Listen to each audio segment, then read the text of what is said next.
चौधरी साहब, थाने में सर ले आना जरूरी था क्या? तो अपने सर को कहाँ रखूं?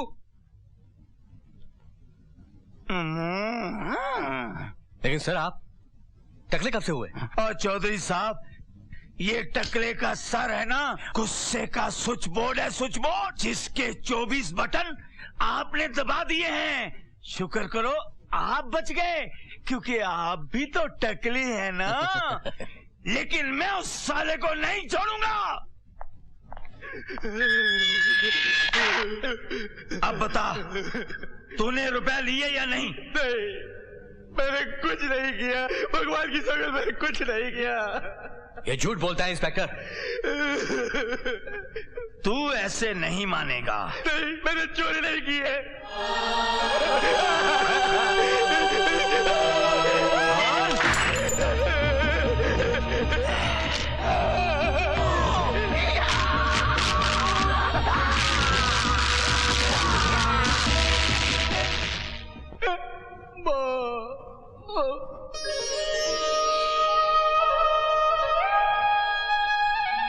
निरंजन बाबू, आप यहाँ?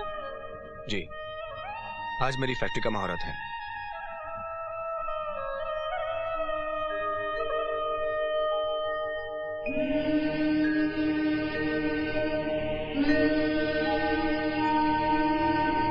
तुम यहाँ? मंदिर का द्वार पूजा के लिए खुला रहता है, लेकिन मेरे घर का दरवाजा तुम्हारे लिए कभी नहीं खुलेगा। वो घर नहीं, किराए का मकान था मेरे लिए। जब रहने की कीमत नहीं चुका सकी तो निकाल दी गई।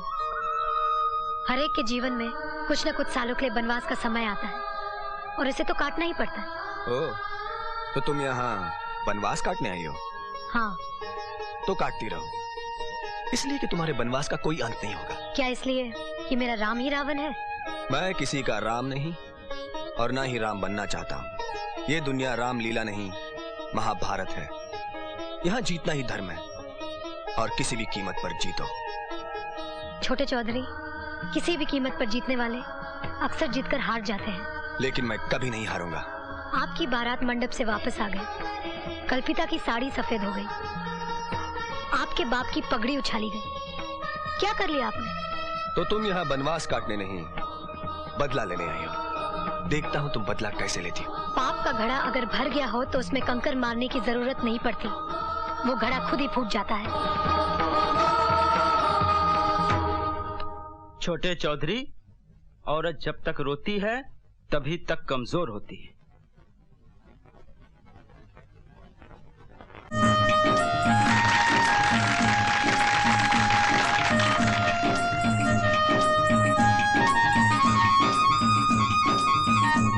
आज मेरा सपना पूरा हो गया। ये सपना कभी पूरा नहीं होता अगर मेरी माँ ने मेरा साथ ना दिया होता। बेकार में ही मेरी इतनी तारीफ कर रहा है। मैंने किया ही क्या? बस चौधरी जी की तिजोरी से 10 लाख रुपए निकाल कर इसको दे दिए, और क्या किया। आप लोग भी कमाल करते हैं। एक ही घर में रहकर एक दूसरे की चोरी करते हैं, और झूठी रिपोर्ट लिखवाकर बेचारे बिल्लू को पिटवा दिया। जानते हैं आप लोगों पर उल्टा केस चलेगा, और तो और पुलिस भी आप पर चार्ज लगाएगी। अब तो सिर्फ आप लोगों को भगवान ही बचा सकता है।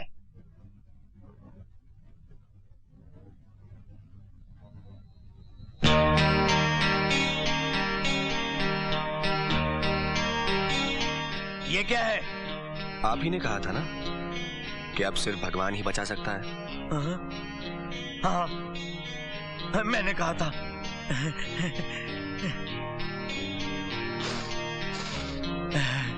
असली है। आपको भाषा का ज्ञान बहुत अच्छा है। आपको भी भाषा का ज्ञान बहुत अच्छा है। वो तो है। अच्छा, तो हम चलते हैं। जय हिंद, जय हिंद, जय हिंद। मुखिया जी, मेरे बेटे बिल्लू को बचा लीजिए। अब तो आपको भी मालूम हो चुका है कि वो चोर नहीं। जब चाहे पुलिस से किसी को बेइज्जत करवा के पिटवा दे, ये तो सरासर जुल्म है। मुखिया जी, आज आपको इंसाफ करना पड़ेगा। यहाँ की पंचायत जब यहाँ की माओ को, यहाँ के बेटों को, यहाँ की बेटियों को इंसाफ नहीं दे सकी, तो आपको क्या इंसाफ दे पाएगी?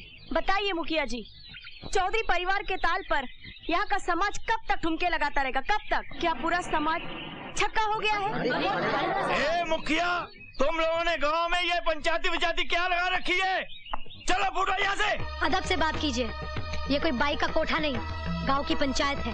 कौन हो तुम? फिलहाल सवाल सिर्फ मैं पूछूंगी, ये जानते हुए भी कि निरंजन चौधरी ने अपनी माँ के साथ मिलके चौधरी जी के 10 लाख रुपए निकाले थे और उन्हीं रुपयों से फैक्ट्री खरीदी थी। ये जानने के बाद भी आपने उन्हें दोषी नहीं माना, उनके खिलाफ कोई कार्यवाही नहीं की और निर्दोष बिल्लू को मार पीट कर हवालात में बंद कर दिया। इसलिए कि उनके खिलाफ किसी ने कंप्लेन नहीं लिखवाई।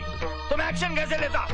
मैं लिखाती हूँ कंप्लेन, लिखिए। ऐसी कंप्लेन मैं नहीं लिखता, थाने में जाकर हवलदार को लिखवा दो।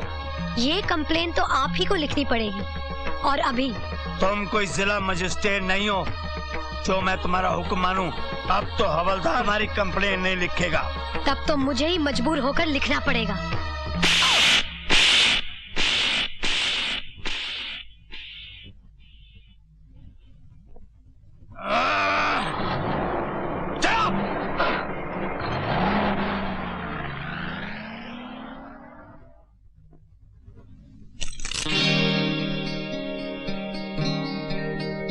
You are under arrest. गांव वालों का प्रेशर है, एक दिन के लिए आपको गिरफ्तार करना ही पड़ेगा।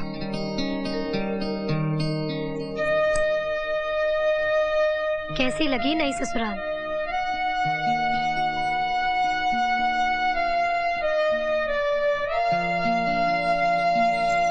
सिगरेट जला लीजिए, थोड़ी शांति मिल जाएगी। निरंजन बाबू, आपने जो आग लगाई है वो फूंक मारने से नहीं बुझने वाली। बोल ले जो बोलना है। आज तेरा वक्त है, कल मेरा वक्त भी आएगा। वक्त आएगा? आप तो कहते थे कि वक्त आता नहीं, लाया जाता है। लगता है अंदर से बहुत टूट गए हैं छोटे चौधरी। चाहे जितना भी टूट जाऊं, जमानत पर तो छूट ही जाऊंगा। फिर ऐसी आग लगाऊंगा जिसे बुझाकर मुझे जरूर शांति मिलेगी। एक बात याद रखिए छोटे चौधरी, जिंदगी का खेल जल्दबाजी से नहीं खेला जाता। जो खेलते हैं वो अनाड़ी होते हैं और जो अनाड़ी होते हैं वो अपने ही पाँव में कुल्हाड़ी मार लेते हैं। क्या पानी लाऊं आपके लिए एक गिलास? शराब। अरे आग लगे उस इंस्पेक्टर को, मेरे बेटे से पैसे भी खा लिए और उसे गिरफ्तार भी कर लिया। भगवान करे मरने के बाद उसके मुंह में आग देने वाला कोई ना हो। उसकी लाश को चील कौवे कुत्ते नोच नोच के खा जाए, खच खच कीड़े लगे उसको। अरे घबरा मत भाग्यवान, सब ठीक हो जाएगा। अरे क्या ठीक होगा खाक? सामने उस मनूस का चेहरा जो नजर आ गया। आज कोई काम करने वाली भी नहीं आई मरने के लिए। अरे नहीं आई तो क्या हुआ, हम कोई लंगड़े लूले थोड़ी है। कल्पिता जा, तू ही वो बर्तन धो डाल। अरे रे नहीं नहीं नहीं नहीं नहीं नहीं, अरे ले चुप हो जा चुप हो जा। देखो रमा, सुबह से बहुत रो रहा है, पता नहीं क्या बात है। अच्छा अच्छा अच्छा, चुप हो जा चुप हो जा चुप हो जा। कल्पिता, अरे कल्पिता,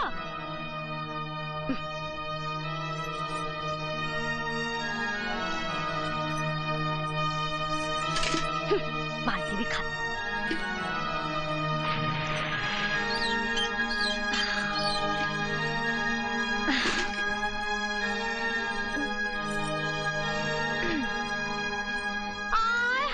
चौधराइन, ये उम्र में अकेले ही बर्तन धोने बैठ गई।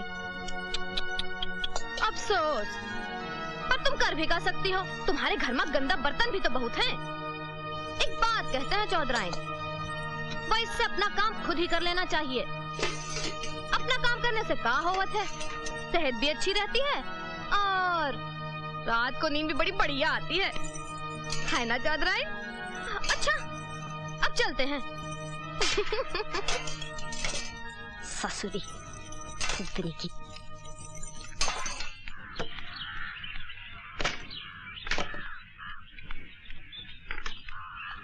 पिताजी। बोल। पिताजी, मैं ससुराल जाना चाहती हूँ। अकल देर से आई, जा जल्दी जा।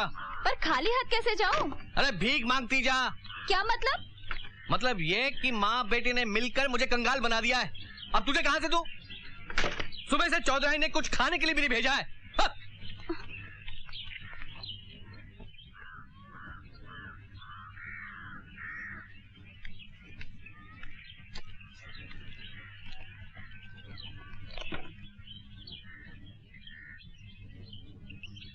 ये लो सेठ जी खीर।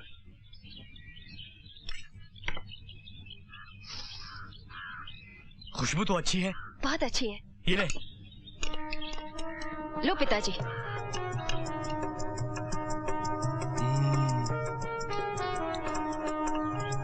खीर तो बहुत अच्छी है।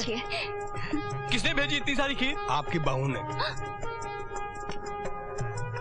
तू झूठ बोल रहा है। वो क्या है कि बहुरानी दूध खरीद कर बोली कि बनने में इसकी खीर बना दो, लेकिन एक कुत्ता न जाने कहां से आकर टांग उठाकर उसमें पेशाब कर दिया।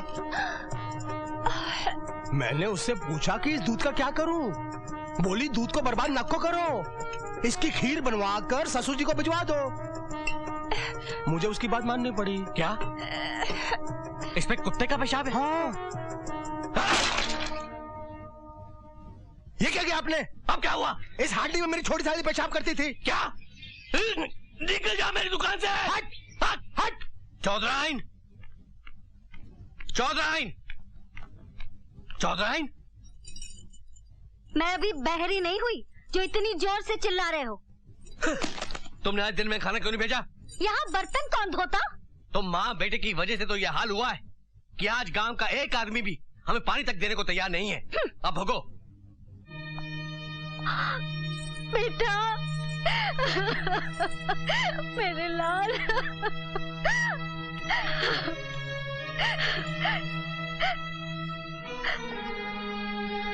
तू यहाँ नहीं था ना? क्या बताऊं, ये पूजा ने गांव वालों के साथ मिलकर हमें कितना सताया। चुप रहो। नहीं, मैं चुप नहीं रहूंगी। मैं तुम्हारी तरह थोड़ी हूँ कि कुत्ते के पेशाब वाला खीर मजे से खा गए और चुप रह गए। और ये कौन से तीर्थ यात्रा से आया है, जेल से आ रहा है? अरे तो इसमें मेरे बेटे का क्या दोष है? जो भी हुआ सब इसी के कर्मों का फल है। बाबूजी, दूसरे की बहन पर ना तो जुल्म करता और ना भगवान तेरी बहन को विधवा बनाता। बाबूजी, तूने एक बाप होकर बच्चे को पेट के अंदर ही मार दिया था। ये उसी पाप का फल है कि तेरे सामने तेरी बहन का बच्चा जिंदगी भर अपने बाप के लिए तड़पेगा। बाबूजी!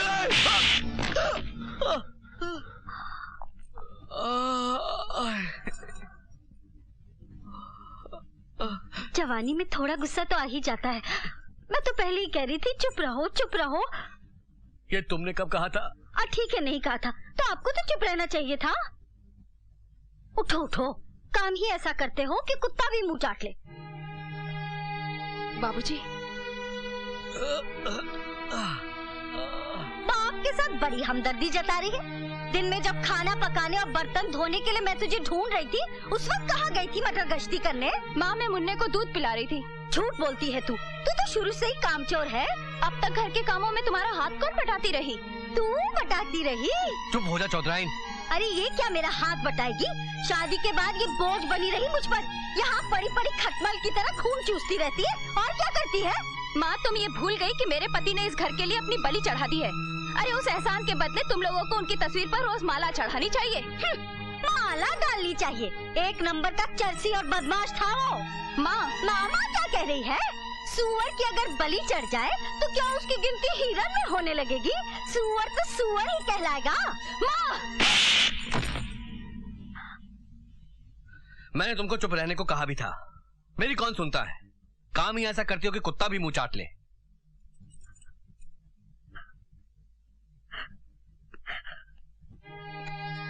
उठो, रो मत चौधराइन। कुत्ते आपस में रोटी के लिए झगड़ा करते हैं। आदमी तब झगड़ा करता है जब वो हार जाता है, लेकिन मैंने अभी हार नहीं मानी। मैं अपनी हारी हुई बाजी को जीत कर दिखला दूंगा चौधराइन। हाँ, गलतियां तो इंसान से हो ही जाती हैं। मेरे परिवार वालों से भी गलतियां हुई हैं, सो उनकी तरफ से मैं माफी मांगता हूँ। माफी मांगने से क्या होगा? बिल्लू तो अभी तक जेल में है। वो आज रिहा हो जाएगा। मैंने अपना केस वापस ले लिया है। ये आपने बहुत अच्छा किया चौधरी साहब। हर साल की तरह इस साल भी दुर्गा पूजा धूमधाम से मनाएंगे। उसका पूरा खर्चा मैं उठाऊंगा। मैं और मेरे परिवार वाले ड्रामे में हिस्सा लेंगे।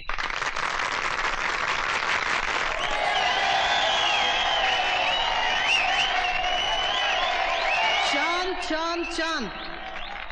सज्जनों, क्योंकि दुर्गा पूजा का समय आ गया है, आज हम द्रौपदी चीरहरण का ड्रामा प्रस्तुत करने जा रहे हैं।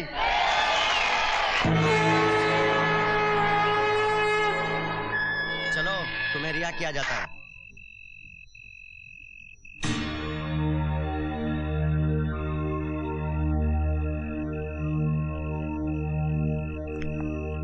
सर वो जा रहा है, जरा उससे प्यार से बात कर लीजिए। तुम फिर वही राग अलापने लगे। सर आप भूलिए मत कि आपका नाम भीष्म है और वो एक छक्का।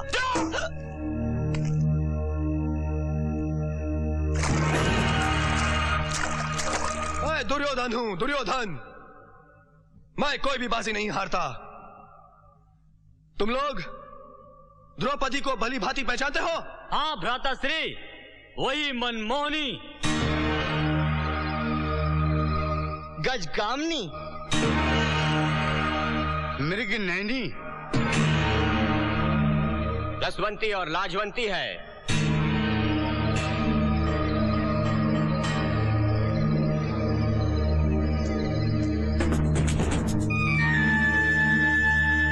जाओ, उसी द्रौपदी को शीघ्र ही प्रस्तुत करो। जो आज्ञा भ्राताश्री। अन्याय, ये घोर अन्याय है महाराज। आपको कुछ दिखाई दे रहा है महारानी? महाराज, माँ को वैसे भी बेटे की बुराई दिखाई नहीं देती। मुझे भी कुछ दिखाई नहीं दे रहा है। दुशासन, तुम शिथिल क्यों पड़ गए हो? जाओ, आगे बढ़ो।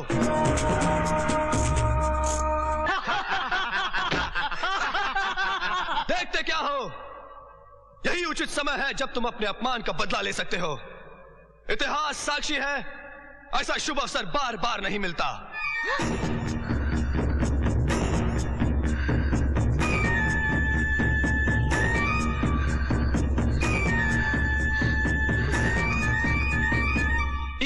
ये घोर अन्याय है। अन्याय करना भी कभी कभी न्याय है भीष्म पितामह। दुशासन, कहीं ऐसा ना हो कि शिकार हाथ से निकल जाए, वरना कहीं मुंह दिखाने के योग्य नहीं रह जाओगे। जिस कहानी का आरंभ किया है उसका अंत भी कर डालो। देखते क्या हो? उसके लंबे केश पकड़ लो, झटका देकर जमीन पर गिरा दो।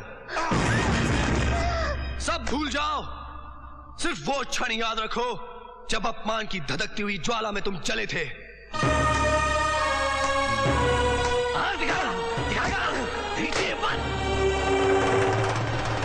इसका सारा गर्व दर्पण की तरह चूर चूर कर दो।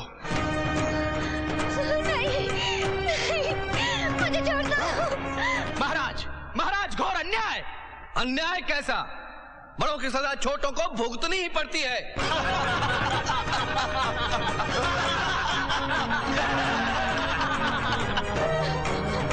महाराज, महाराज, हस्तिनापुर की मर्यादा लुट गई। कोई बात नहीं, लुट जाने दो। हस्तिनापुर तो बच गया।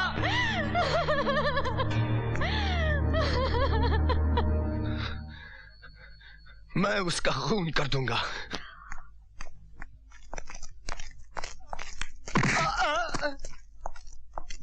इंस्पेक्टर साहब, कोई खास बात नहीं है। लगता है मेरी बेटी भूत से डर गई है। आप चलिए, मैं बाद में मिलने आऊंगा। आइएगा जरूर। जी जी। चलो। भूत वूत का तो एक बहाना है। मुझे तो पूरा शक है कि उसकी इज्जत पर किसी ने हाथ डाला है। तू थी वहाँ? तूने कुछ देखा क्या? जब नहीं देखा तो कैसे बोल दिया कि उसकी इज्जत पर हाथ डाला गया? खबरदार, जो ऐसी बात अपनी जबान से निकाली तो मुखिया की बीवी होगी तो अपने घर में मैं तेरी जबान खींच लूंगी। हाँ, बिल्कुल ठीक कहा चौधराइन तुमने। अरे मौसी, जब तू वहाँ थी ही नहीं तो तुझे कैसे पता चला कि उसकी इज्जत चली गई? हाँ, बहुत गलत बात करते हो तुम लोग। लेकिन चौधराइन, जब तुहार बहू वो आदमी का घर में गई थी तब तुम भी तो वहाँ नहीं थी।